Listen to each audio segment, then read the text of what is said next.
Last एक साल में आपने एक कंपनी का नाम सुना होगा जो आईटी बेस्ड है और जिसका हेडक्वार्टर्स भी पुणे में है, जो काफ़ी ईआरडी या फिर थोड़ा डिजिटलाइजेशन में जिसका ज़्यादा नाम हुआ है।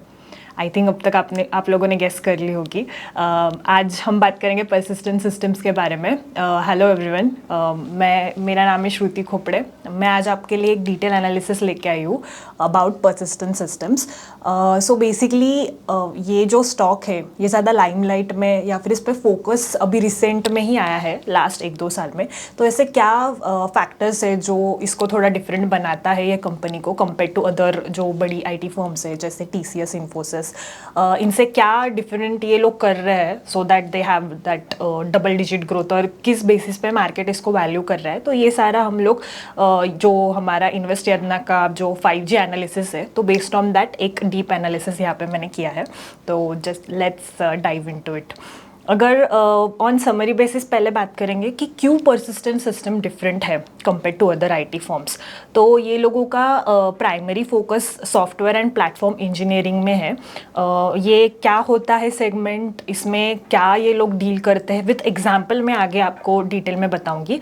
बट अगर एक हम स्नैपशॉट लेंगे समरी का, तो ये मेन उनका सेगमेंट एरिया है जिसमें वो लोग थोड़ा कस्टमाइज्ड सॉफ्टवेयर लाइक सॉफ्टवेयर और प्रोडक्ट्स बनाते हैं, प्लस उनका सपोर्ट भी ये लोग देते हैं।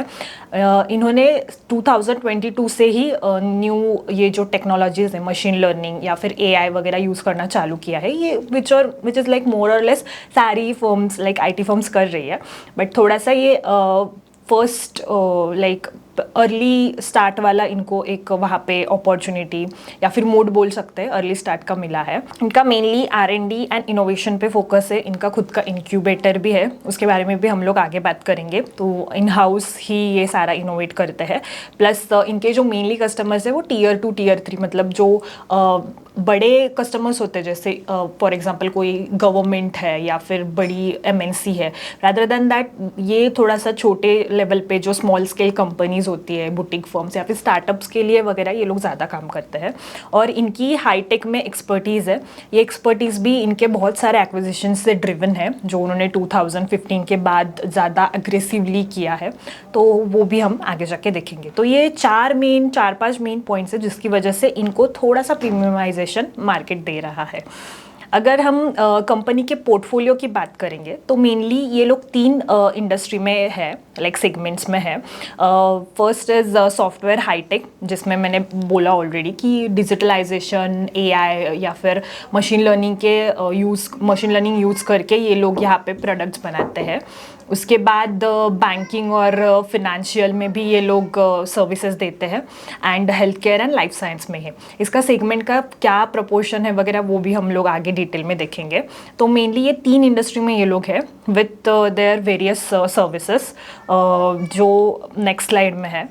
सो बेसिकली ये लोग एप्लीकेशन डेवलपमेंट एंड मैनेजमेंट, अगर कोई पर्टिकुलर कंपनी है, सपोज पर्टिकुलर बैंक है जो पेमेंट के लिए प्लेटफॉर्म बनाना चाहती है, तो उसके लिए लगने वाला जो भी, मतलब वो प्लेटफॉर्म कैसे बनाना है, उसका डिज़ाइन क्या होगा, ये आर्किटेक्चर क्या होगा, उसको कैसे ये लोग इंटीग्रेट करेंगे विद बैंक का सॉफ्टवेयर वगैरह, ये सब ये लोग करते हैं। अलॉन्ग विथ वो पेमेंट प्लेटफॉर्म बनाना, मतलब वो सॉफ्टवेयर बनाना, दैट इज़ वो प्रोडक्ट बनाना, प्लस उसका आर्किटेक्चर बनाना, वो कैसे बनाना है, इसका ब्रेनस्टॉर्मिंग, इनोवेशन वगैरह ये सब करते हैं। तो ये मेनली इनका जो सर्विस है ये एप्लीकेशन डेवलपमेंट मैनेजमेंट में कवर होता है, प्लस परसिस्टेंट कंसल्टिंग, मतलब जैसे मैंने बोला वो खुद से ही ब्रेनस्टॉर्म करते हैं। इनके पास इंक्यूबेटर मतलब सेपरेट एम्प्लॉयज़ का टीम है हु ब्रेनस्टॉर्म कि कैसे ये पर्टिकुलर प्लेटफॉर्म इफेक्टिव वे में इनोवेट कर पाए। सॉफ्टवेयर प्रोडक्ट इंजीनियरिंग भी काइंड ऑफ इसका ही पार्ट है। इसका आगे डिटेल में और एक स्लाइड यहाँ पे प्रेजेंट किया है, तो उसमें हम और डिटेल में समझ पाएंगे कि क्या होता है ये।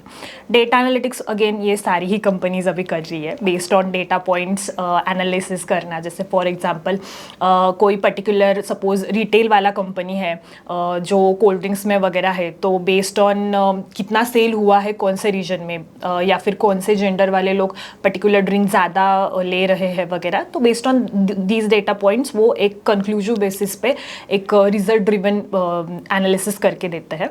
तो उसमें data analytics, then intelligent automation, मतलब कुछ ऐसी पर्टिकुलर सर्विसेज है, जैसे अभी कोडिंग लोग चैट जीपीटी के थ्रू लिख रहे हैं, तो ऐसे यूजिंग एआई और मशीन लर्निंग इंटेलिजेंटली ऑटोमेट करना, ये सर्विस भी है। Enterprise IT security against cyber security इसमें आता है। देन क्लाउड का ये इंफ्रास्ट्रक्चर भी बनाते हैं। सो बेसिकली अगर किसी पर्टिकुलर कंपनी को उसके डेटा के लिए क्लाउड का स्पेस चाहिए है, तो उसके डेटा सेंटर्स बनाना प्लस उसका इंफ्रास्ट्रक्चर बना के देना एंड मेंटेनेंस, ये सब ये लोग करते हैं।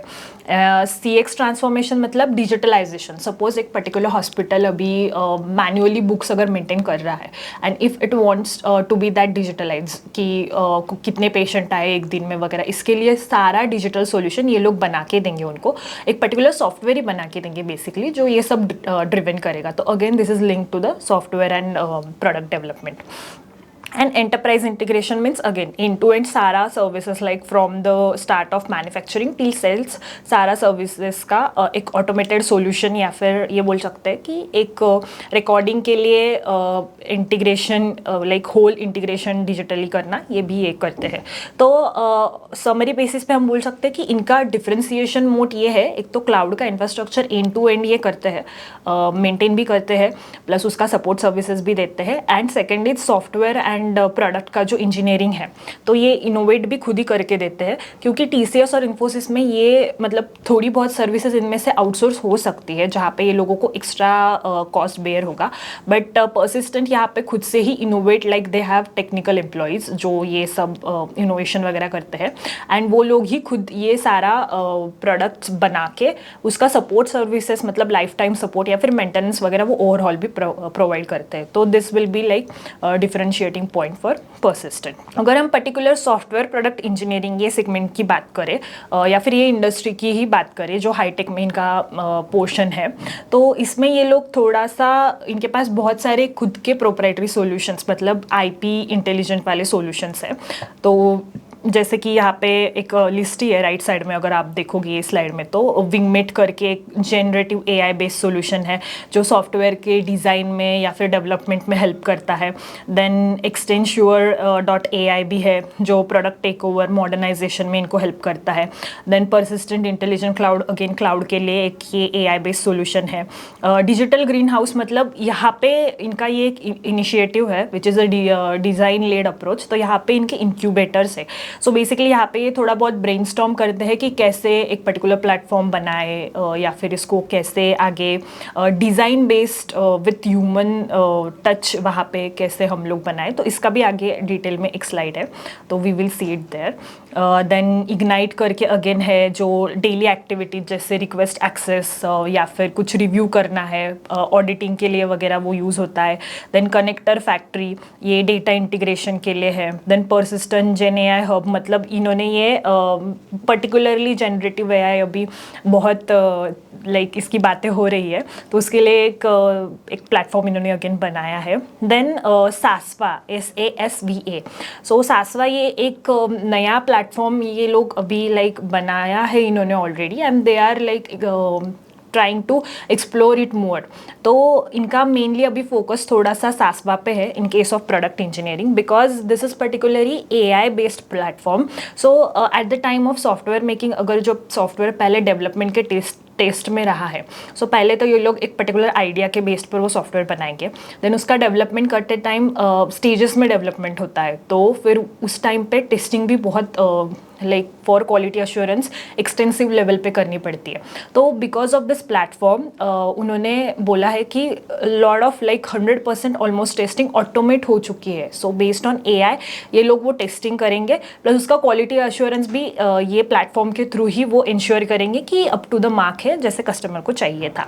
तो यहाँ पे इनका थोड़ा सा एम्प्लॉय कॉस्ट भी बच सकता है, प्लस जो रिपीटेटिव वर्क है वो एआई हैंडल कर सकता है। सो इसलिए इनका सासवा पे मेनली फोकस्ड है। इनके पास अभी BFSI इंडस्ट्री में भी वो काफ़ी R&D और इनोवेशन ले रहे हैं।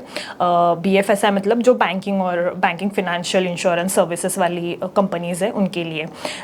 इवन उनके पास ये सॉफ्टवेयर प्रोडक्ट इंजीनियरिंग के लिए कुछ पार्टनरशिप्स भी उन्होंने की है, जो कि मतलब सारी IT फर्म्स करती है मेनली। बट इनके पास एक मोट यहाँ पे ये है कि उनके एक्विजिशंस जो है वो ऑलरेडी लाइक वो उनकी भी पार्टनरशिप्स है बड़ी कंपनीज के साथ, ये हम आगे डिटेल में देखेंगे। प्लस इनका खुद का एक एजुकेशन हब भी है for this AI and software product engineering, which is called Persistent digital engineering academy. तो एम्प्लॉयज़ को क्रॉस ट्रेन करने के लिए इन्होंने ये बनाई है। So basically to conclude, software product engineering मतलब एंड टू एंड सर्विसेज यहाँ पे वो प्रोवाइड करते हैं for software development using platform like SASVA, जो AI बेस्ड प्लेटफॉर्म है। प्लस यहाँ पे लॉन्गर टर्म पे भी प्रोजेक्ट्स रह सकते हैं and it will create them a recurring revenue, because platform develop करने के बाद उसका मेंटेनेंस या फिर सपोर्ट सर्विसेज भी ये लोग ही देते हैं। अगर सासवा का पर्टिकुलरली यहाँ पे बात करेंगे तो उसने 25 to 35% क्वालिटी इम्प्रूव की है बेस्ड ऑन अभी तक इन्होंने जितना भी यूज़ किया है in case of software development. और यहाँ पे एक राइट साइड में अगर हम देखेंगे तो ओवरऑल बेसिस पे 100% टेस्टिंग ऑटोमेशन हुआ है because of these AI based platforms. And it also help in domain specific, मतलब अगर कोई पर्टिकुलर सपोज इंश्योरेंस कंपनी के लिए ये लोग कुछ प्रोडक्ट डेवलप कर रहे हैं सॉफ्टवेयर का डेटा एनालिसिस के लिए या फिर कोई भी इसके लिए, तो डोमेन स्पेसिफिक टेस्टिंग भी यहाँ पे हो रही है। Plus business process driven testing, तो अगेन बिजनेस के जैसे प्रोसेस है उसके ड्रिवन टेस्टिंग में 55% उसने हेल्प की है ओवरऑल। सो ओवरऑल सासवा इनके लिए एक अगेन इनोवेटिव प्रोडक्ट है। ऐसे काफ़ी सारे इनके प्रोडक्ट्स हैं but this I found quite interesting, so I presented it here. And also उनके अभी के जो Q4 का रिजल्ट लगा है तो उसके जो इन्वेस्टर प्रेजेंटेशन था उसमें भी सासवा पे इन्होंने काफ़ी फोकस किया है। अभी अगर डिज़ाइन लेड ट्रांसफॉर्मेशन की बात करेंगे, जो उन्होंने स्टार्टिंग में बोला था कि 3 जो इंडस्ट्रीज़ है उसमें ये लोगों के मेनली 4 अप्रोच है। First is software engineering, second is design led transformation. तो इसके लिए इनके पास परसिस्टेंट डिजिटल ग्रीन हाउस करके एक इंक्यूबेटर या फिर एक इनका कॉम्प्रेहेंसिव डिजिटल स्ट्रैटेजी का एंगेजमेंट वाला बोल सकते हैं सेगमेंट है, जिसमें वो लोग डेवलप करते हैं ह्यूमन सेंटर्ड अप्रोच से प्रोडक्ट्स।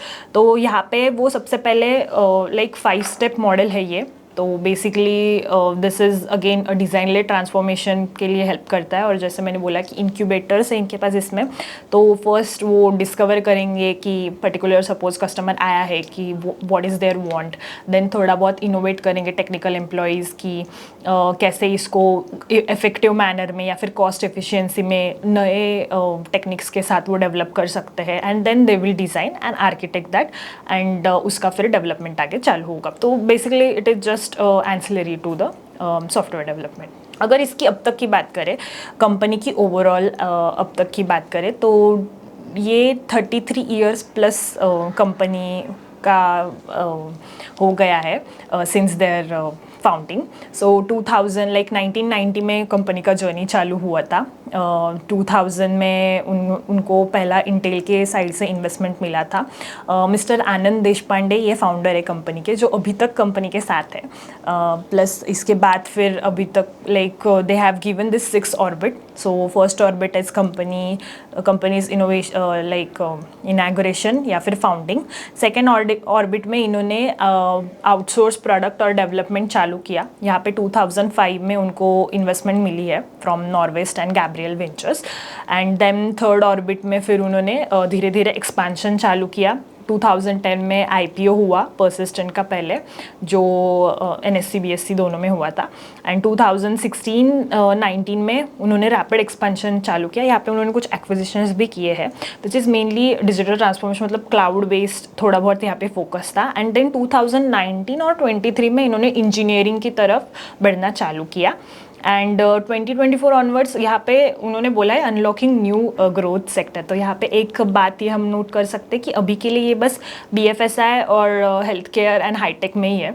उनका एनर्जी या फिर जो ऑटोमोटिव सेक्टर है वहाँ पे इनका कोई प्रेजेंस नहीं है for now, but we can say that they may be wanted to expand that.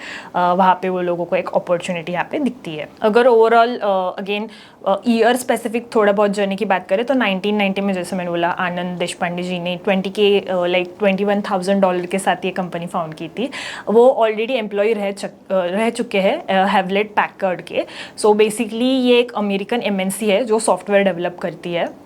तो ये वहाँ पे ऑलमोस्ट काफ़ी लॉन्गर ड्यूरेशन पे थे। उसके बाद इंटेल ने $1 मिलियन फॉर 3.5% स्टेक इन्वेस्ट किया था कंपनी में 2000 में। देन 2005 में $18.18 मिलियन इन्होंने रेस किए नॉर्वेस्ट वेंचर्स से। 2010 to 12 में वो लिस्ट हुए। 2015 में इन्होंने थोड़ा डिजिटल कंटेंट बेस्ड एक्विजिशंस किए हैं। आगे सारा एक्विजिशन लेडी जर्नी है, तो ये हम डिटेल में आगे देखेंगे। अगर एक्विजिशंस की अभी बात करेंगे तो कंपनी का अगर हम एनुअल रिपोर्ट देखेंगे FY23 का, तो उसमें ऑलमोस्ट 29 कंपनीज है इनके under the name of subsidiary और जॉइंट वेंचर्स, जिसमें से हार्डली 5-6 ही इनकी खुद की सब्सिडरीज है। बिकॉज इनकी एक कंपनी तो यूएस में है, थोड़े बहुत कंपनीज यूरोप साइड में भी है। तो 5 कंपनीज ही यहाँ पे अगर परसिस्टेंट के नाम पे दिखते हैं, 5 से 10 कंपनीज। एंड उसके बाद सारी इनके एक्विजिशन लेड एक्वायर किया है, वो सारी कंपनीज यहाँ पे लिस्टिंग में है। तो इस पर से हमको ये कंक्लूड कर सकते हैं कि काफ़ी इन्होंने इनऑर्गेनिकली भी काफ़ी ग्रो किया है बिकॉज ऑफ दिस पॉइंट। अगर एक्विजिशंस में मेजर एक्विजिशन जो है, जो इनके लिए थोड़ा सा टर्निंग पॉइंट रहा है, वो उसकी बात करेंगे तो उसमें आगे मैंने सारे लिस्ट डाउन ही किए हैं मेजर जो भी एक्विजिशंस थे।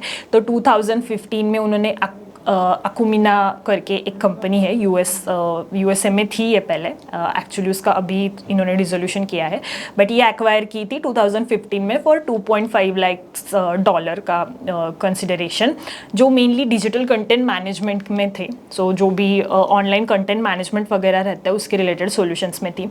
देन क्लाउड स्टैक का एक प्रोडक्ट है ये सिट्रिक्स, आप में से कुछ लोगों को सिट्रिक्स पता होगा। तो सिट्रिक्स एक अमेरिकन क्लाउड बेस्ड कंपनी है, तो उसका ये प्रोडक्ट उन्होंने परचेस किया था। उसका कंसिडरेशन तो नहीं मिला मुझे कहीं पे, बट ये एक क्लाउड सर्विस के लिए प्लस उसका इंफ्रास्ट्रक्चर क्रिएट और मैनेज करने के लिए यूज़ होता है, तो वो उन्होंने परचेस किया था। देन सिमिलरली जेनवी करके कंपनी 2016 में अगेन उन्होंने परचेस की थी, which was a listed company at that time. And वो मेनली मोबाइल का जो प्लेटफॉर्म होते हैं, मोबाइल कंटेंट के जो प्लेटफॉर्म होते हैं, तो वो डेवलपमेंट में ये है। देन पार्क्स ब्रेक करके एक स्विस फर्म इन्होंने एक्वायर की थी फॉर $16 मिलियन, अप्रॉक्स 108 करोड़ इन 2017, जो मेनली सेल्स फोर्स करके एक कंसल्टिंग कंपनी है, which is a kind of global company. तो उसके लिए ये लोग कस्टमर रिलेशनशिप मैनेजमेंट के सॉफ्टवेयर्स बनाते थे, तो उन्होंने ये एक्वायर किए। तो यहाँ से एक दिखता है कि जो बड़ी एमएनसीज है उनके साथ जिनके टाइप्स थे, ऐसी कंपनीज इन्होंने मेनली एक्वायर की है। देन 2019 में हेराल्ड हेल्थ करके इन्होंने एक्वायर किया है, ये हेल्थ केयर एनालिटिक्स की कंपनी है, तो यहाँ से इन्होंने थोड़ा बहुत जर्नी हेल्थ केयर की तरफ स्टार्ट किया। देन यूपेरियंस करके कंपनी इन्होंने एक्वायर की है 2019 में, विच is a UK based company for 6.8 million euros. ये भी सेल्स फोर्स के रिलेटेड ही क्लाउड डोमेन में है। तो यहाँ पे सेल्स फोर्स का जो प्रैक्टिस है यूरोप साइड में, ये इसकी वजह से इनको उधर का अपॉर्चुनिटी एक मिला है। देन 2020 में कैपियोट सॉफ्टवेयर जो यूएस बेस्ड कंपनी है, उसको एक्वायर किया इन्होंने for $6.34 million, approx 47 crore rupees. ये सॉफ्टवेयर डेवलपमेंट की कंपनी है। इसके इन्होंने सब्सिडरीज जो है इंडिया, ऑस्ट्रेलिया और सिंगापुर में, वो भी एक्वायर की है। देन 2021 में श्योरलाइन सिस्टम्स फॉर $2.5 मिलियन, ये भी क्लाउड के लिए ही इन्होंने की थी, क्लाउड इंफ्रास्ट्रक्चर के लिए। इसके डिजास्टर रिकवरी सॉल्यूशंस भी ये कंपनी देती है। देन SCI जो एक फ्यूजन 360 की अफिलिएट है, वो $53 मिलियन के लिए एक्वायर की। बेसिकली यहाँ से उनको थोड़ा सा BFSI इंडस्ट्री का थोड़ा सा कैपेबिलिटीज़ मिला, बिकॉज ये जो कंपनी है वो लीडिंग बैंक के पेमेंट्स के जो सपोर्ट सर्विसेज है प्लेटफॉर्म्स के लिए, उसमें थी। Then Shree partners and Shree Infosoft, ये दोनों कंपनीज एक्वायर की अगेन 2021 में फॉर अप्रॉक्स $7 मिलियन। ये क्लेम मैनेजमेंट, जो इंश्योरेंस कंपनी का क्लेम मैनेजमेंट है, तो उसके एनालिटिक्स में ये थी। इनका मेनली इंश्योरेंस कंपनीज ही क्लाइंट्स है। देन डेटा ग्लो करके यूएस बेस्ड कंपनी 2022 में एक्वायर की फॉर $91 मिलियन। ये अगेन क्लाउड मॉडर्नाइजेशन का सर्विसेज ये कंपनी देती है। एंड मीडिया एजिलिटी जो उन्होंने एक्वायर की है वापस 2022 में फॉर अप्रॉक्स $72 मिलियन। ये भी क्लाउड नेटिव एप्लीकेशन डेवलपमेंट और AI बेस्ड जो एनालिटिक्स है उसमें ये लोग काम करते हैं। And even this company works for client like Google Cloud. So यहाँ से हम लोग एक बोल सकते हैं कि ओवरऑल जितने भी इनके एक्विजिशंस है वो उनमें कोई ना कोई बड़ा MNC पार्टनर था या फिर उनके पास एक पर्टिकुलर सेगमेंट का एक्सपर्टीज था, तो उन्होंने वैसे एक्विजिशंस किए हैं। एंड मेनली यूएस की तरफ से ही इनके बहुत सारे एक्विजिशंस हुए हैं। सो ये एक बोल सकते हैं कि मिस्टर आनंद जी जो है आनंद देशपांडे जी, तो उनका यहाँ पे एक्सपर्टीज़ जो है वहाँ पे वो रहे थे ऑलरेडी काफ़ी लॉन्ग ड्यूरेशन के लिए ऑलरेडी। सो वो एक एक्सपर्टीज़ प्लस उनके थोड़े बहुत वहाँ पे जो एक्सपीरियंस था उसके बेस्ड उन्होंने काफ़ी अच्छे खासे एक्विजिशंस किए हैं। And even these acquisitions are led by their own operating profit. अगर हम आगे ये कैश फ्लो की समरी देखेंगे, दिस इज़ ओनली इनफ्लो और आउटफ्लो, मतलब वो साल में कितना इनफ्लो आया है, कैश जनरेट हुई है और कितनी कैश स्पेंड की है इन्होंने, उसका ही है। इसमें ओपनिंग बैलेंस या फिर क्लोजिंग बैलेंस ये कुछ भी नहीं है वो कैश का। तो अगर हम लेफ्ट साइड में ये टेबल में देखेंगे तो ओवरऑल ऑपरेटिंग एक्टिविटीज़ में सब में पॉजिटिव है सिंस 2014 टू 24। अगर 2014 में बात करेंगे तो ऑपरेटिंग एक्टिविटीज से इनको ऑलमोस्ट 281 करोड़ का इनफ्लो था। एंड नेट में अगर इन्वेस्टिंग फिनेंसिंग एक्टिविटीज़ दोनों का आउटफ्लो भी लेस करेंगे तो भी इनको 35 करोड़ बच रहे हैं। तो ओवरऑल सब इसमें पॉजिटिव ही कैश इनफ्लो है आफ्टर लाइक ऑपरेटिंग का एडिशन एंड माइनस इन्वेस्टिंग और फिनेंसिंग का। इन्वेस्टिंग फिनेंसिंग मतलब अगेन ये एक्विजिशंस किए हैं तो उसके पैसे इनको आउटफ्लो हुए हैं, वो इन्वेस्टिंग में मेनली कवर है। प्लस फिनेंसिंग में थोड़े बहुत इन्होंने लोन्स वगैरह लिए होगा, शॉर्ट टर्म लोन या फिर कोई अगेन परचेस वगैरह किए होंगे mutual funds, debt securities, because cash rich business है तो फिर ये लोग थोड़े बहुत इन्वेस्टमेंट्स भी करते हैं, तो वो हिसाब से फिनेंसिंग में भी थोड़ा निगेटिव आउटफ्लो है। बस 2022 में फिनेंसिंग में पॉजिटिव है बिकॉज तभी उन्होंने एक लोन लिया था जो हम यहाँ पे राइट साइड में बैलेंस शीट में देख सकते हैं कि बोरोइंग्स में सडन इंक्रीज हुआ था मार्च 2022 में। उसमें से उन्होंने ऑलमोस्ट लाइक 200 करोड़ उसमें से लीज लाइबिलिटी बची है। अगर मार्च 23 की बात करें तो 429 करोड़ का वहाँ पे बोरोइंग्स दिख रहा है, जिसमें से 206 ही लॉन्ग टर्म बोरोइंग्स है जो ऑलमोस्ट रीपे कर दी है कंपनी ने 2024 में। एंड बाकी का तो लीज लाइबिलिटी है बिकॉज ऑफ अकाउंटिंग स्टैंडर्ड्स, वो यहाँ पे बोरोइंग में अक्यूमुलेट हो गया है। तो इन शॉर्ट ये जितने भी एक्विजिशंस उन्होंने किए हैं वो खुद के जो प्रॉफिट है उधर से ही किया है। And as such debt free company है फॉर नाउ तो भी। अगर हम पार्टनरशिप्स की बात करें तो again as I earlier said जो एक्विजिशंस किए थे वो सब्सिडरीज की भी पार्टनरशिप्स है, प्लस इनके भी बहुत सारे जो भी बड़ी कंपनीज है उनके साथ पार्टनरशिप्स है जो सारे ही IT फर्म्स के होते हैं, इसलिए मैं इसमें ज़्यादा डीप में नहीं एक्सप्लेन कर रही हूँ। अगर ग्लोबल प्रेजेंस की बात करें तो again as for every IT company इनका 80% रेवेन्यू नॉर्थ अमेरिका से आता है। एंड बट इंडिया में इनका ऑलमोस्ट ज़्यादा एम्प्लॉय बेस वहाँ पे है। देन अगर जोग्राफिकली सेगमेंट वाइज बात करेंगे तो वो आगे मैंने रेवेन्यू मिक्स दिया है। इनका एक अलग पॉइंट यहाँ पे ये है कि इनके जेन AI स्टूडियोज़ है which is basically for AI based जो इनको ब्रेनस्टॉर्मिंग करनी है तो उसके बेस्ड और उसके रिलेटेड अगर कोई सर्विसेज ये दे रहे हैं वो क्लाइंट को तो वो उसका सपोर्ट प्रोवाइड करने के लिए इनके जेन AI स्टूडियोज़ है UK, US में, इंडिया में, मतलब जो मेन 3 मार्केट्स है वहाँ पे उन्होंने ये किए हैं। अगर रेवेन्यू मिक्स की बात करें तो almost like every IT firm 70 to 80% इनका आता है अमेरिका से, देन 7 to 10% आता है यूरोप से, एंड फिर इंडिया से again 7 to 10%, and rest of the world hardly 1-2% बचता है। अगर रेवेन्यू ग्रोथ की बात करेंगे तो FY21 के बाद इनका रेवेन्यू लाइक FY21 में 4000 to 100 CR के आसपास है, जो बढ़ के अभी ऑलमोस्ट डबल हो चुका है 9800 CR FY24 में। Again operating margin consistently 19 to 18 के बीच में ही रहा है। FY24 में 18 था, अगेन FY21 में भी 18.88 अप्रॉक्स उतना ही था।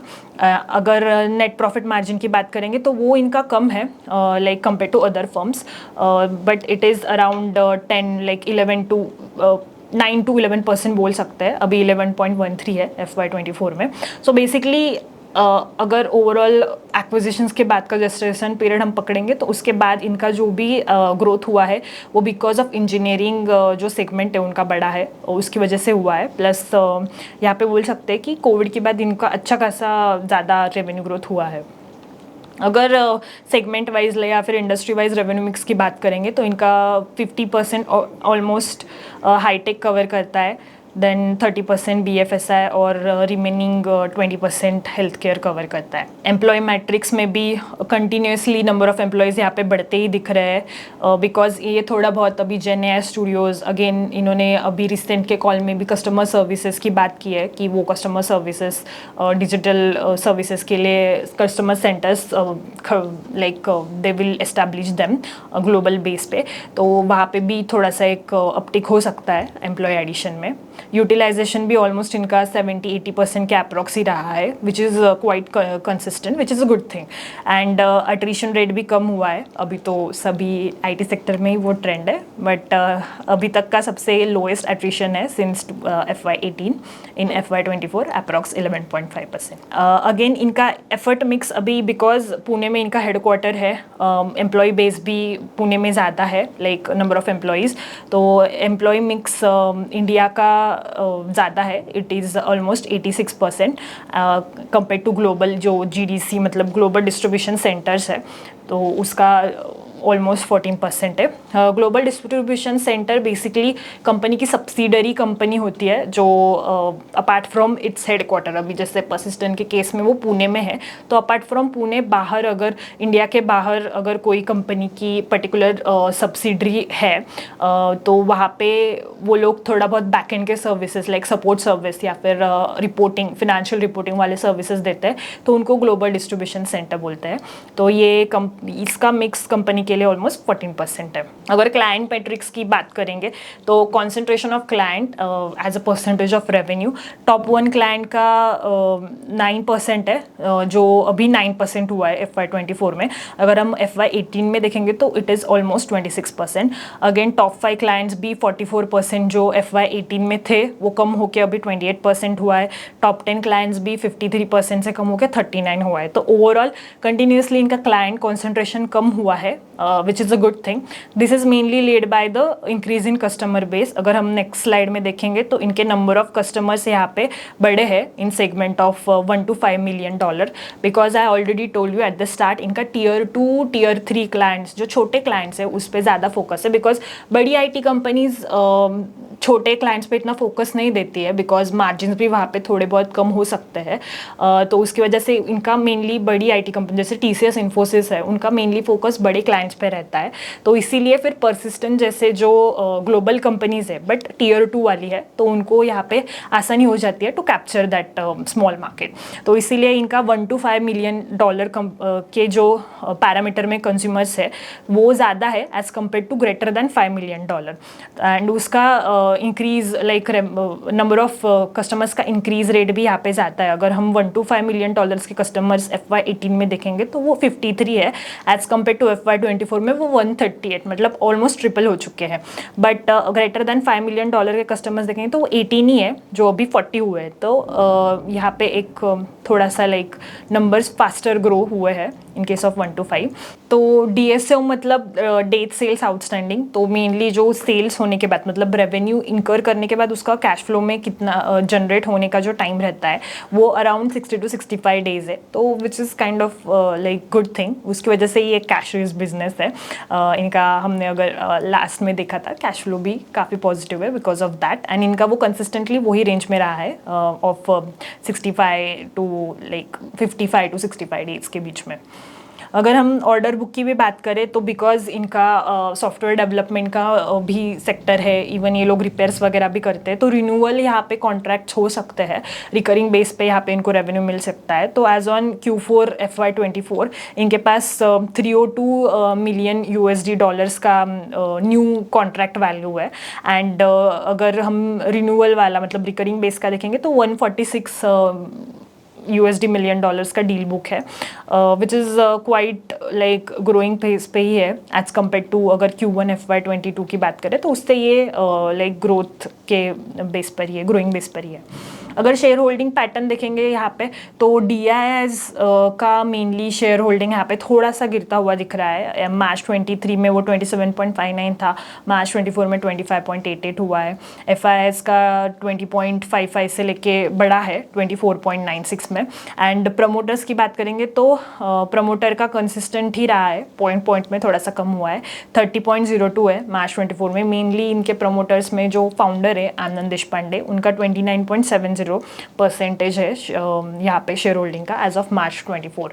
तो जो फाउंडर है वो अभी तक कंपनी के साथ ही है, वो अगेन मैनेजमेंट बोर्ड पे भी है। अगर हम आगे देखेंगे तो वो मैनेजमेंट डायरेक्टर एंड चेयरमैन है कंपनी के।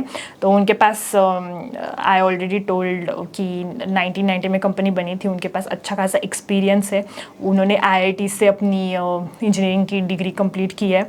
इवन उनका PS और MS और PhD भी हुआ है कंप्यूटर साइंस में।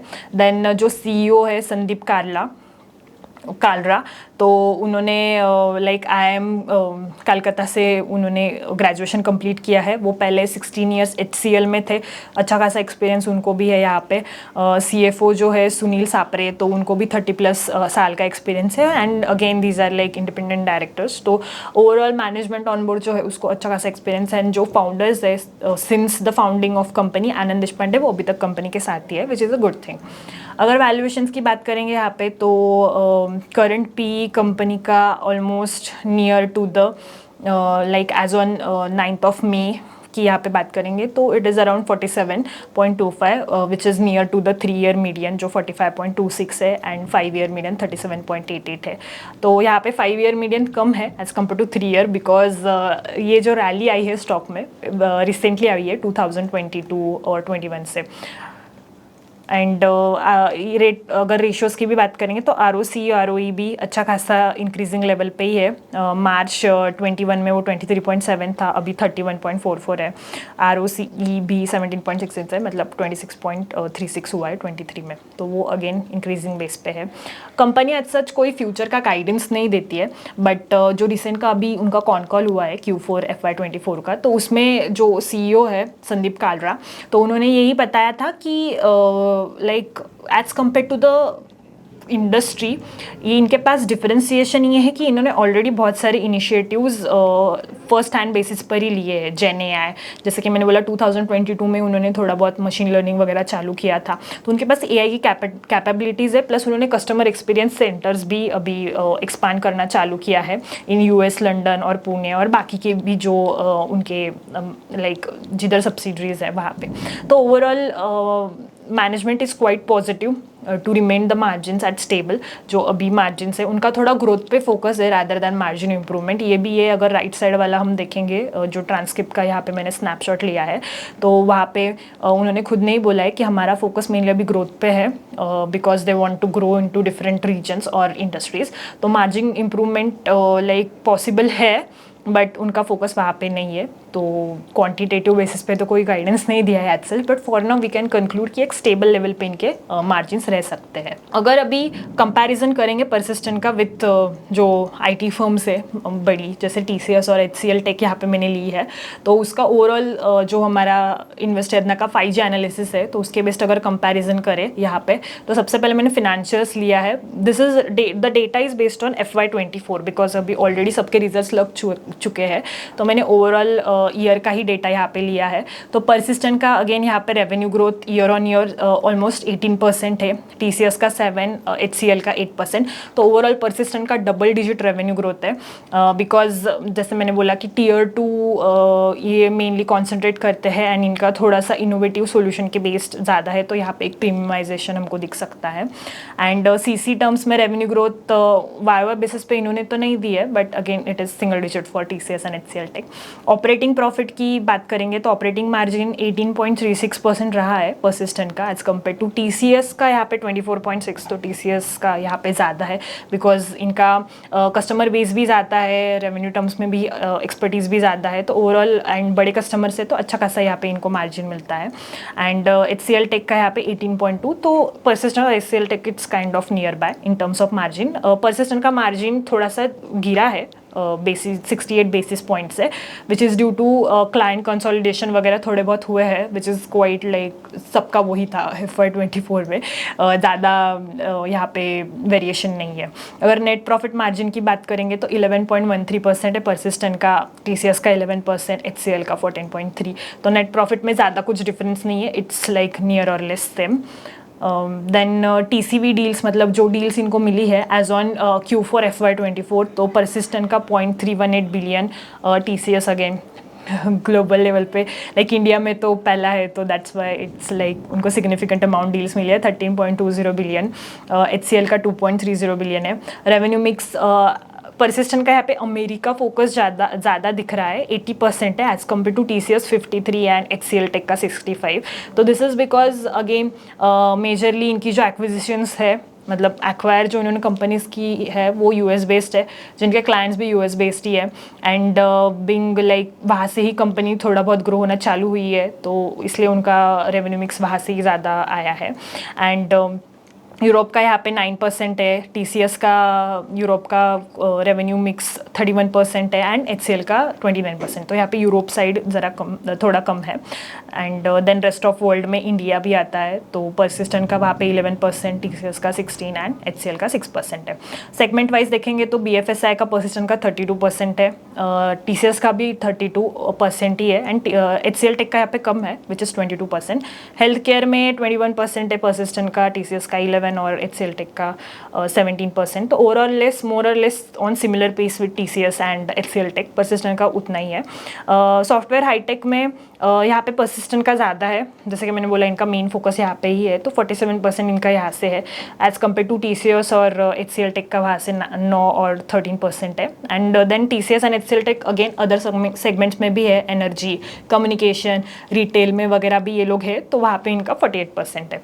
क्लाइंट कॉन्ट्रीब्यूशन देखेंगे तो TCS यहाँ पे तो इसका कुछ इन्फॉर्मेशन नहीं देता है, but if we compare Persistent with HCL tech तो टॉप 5 क्लाइंट्स का परसिस्टेंट में 39% है, HCL में 10.4% है, टॉप 10 का यहाँ पे 28% है, HCL का वहाँ पे 19% है, एंड टॉप 20 में यहाँ पे परसिस्टेंट का 9% है अप्रॉक्स, एंड यहाँ पे वही HCL टेक का 29 है। तो परसिस्टेंट का टॉप 5 या फिर टॉप 10 क्लाइंट्स में बोल सकते हैं ज़्यादा कॉन्सेंट्रेशन है as compare to HCL tech का जो टॉप 20 क्लाइंट्स है उसमें ज़्यादा कॉन्सेंट्रेशन है। अगर एम्प्लॉय मैट्रिक्स की बात करेंगे तो number of employees again TCS के यहाँ पे ज़्यादा है, बट ज़्यादा एम्प्लॉयज़ इन्होंने भी निकाले हैं during FY24, 13,000 approx employees TCS ने रिड्यूस किए हैं एज कम्पेयर टू परसिस्टेंट ने 961 ऐड किए हैं, उनके अभी 23,000 अप्रॉक्स एम्प्लॉयज़ है। HCL के 2,27,000 एम्प्लॉयज़ है, उन्होंने भी थोड़ा 1,500 एम्प्लॉयज़ ऐड ही किए हैं।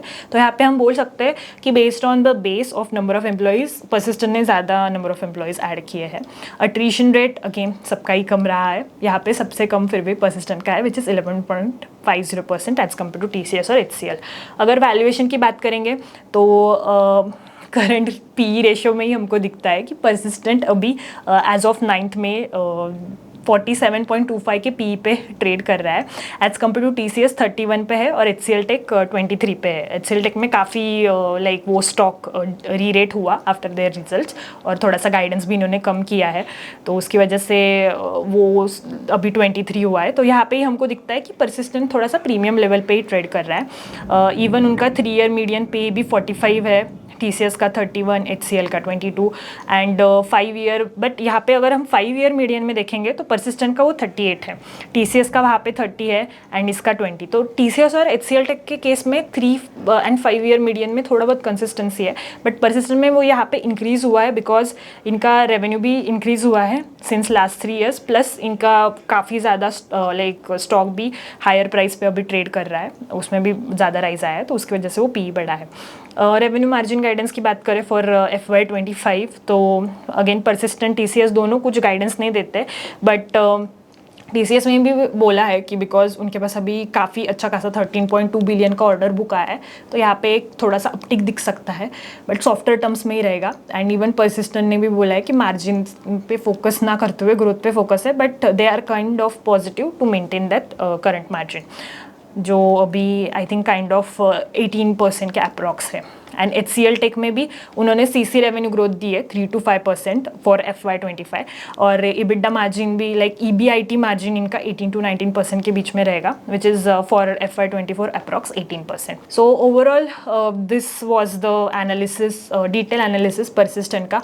अगर हम कंक्लूड करेंगे कंपनी को, तो ग्रोथ ड्राइवर्स में इनका फर्स्ट R&D खुद से ही करते हैं, from like start scratch idea कैसे इनोवेट करना है प्रोडक्ट टू इट्स डिप्लॉयमेंट, तो सब ये खुद ही करते हैं। तो इन हाउस डेवलपमेंट है, प्लस उनके पास जो एक्विजिशन किए हैं, तो यहाँ पे जो भी उन्होंने एक्वायर किया है तो उसका मेनली नेट असेट्स, मतलब जो भी उसके एक्सपर्टीज़ रहेगा प्लेटफॉर्म वगैरह डेवलपमेंट का, वो उन्होंने खुद के पास ही रखा है, प्लस एम्प्लॉयज़ भी उन्होंने रिटेन किए हैं, तो एक इनऑर्गेनिक एक्सपर्टीज़ इनके पास आया है, प्लस इंक्रीजिंग हेडकाउंट, यूटिलाइजेशन ज़्यादा रहना, एट्रिशन रेट कम करना, तो ये सारे पॉजिटिव पॉइंट्स है for the coming like future outlook.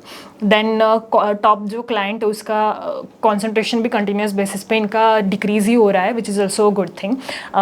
And expert management जो फाउंडर है आनंद देशपांडे जी, वो अभी तक कंपनी में ही रहे हैं ऑन बोर्ड, तो which is also quite good thing. And consistent margin है इनके, और अगेन डेट फ्री कंपनी है, कैश रिच है, तो ये अगेन और एक्विजिशंस कर सकते हैं आगे जाके in case they want to further expand into new area, new region और न्यू इंडस्ट्री।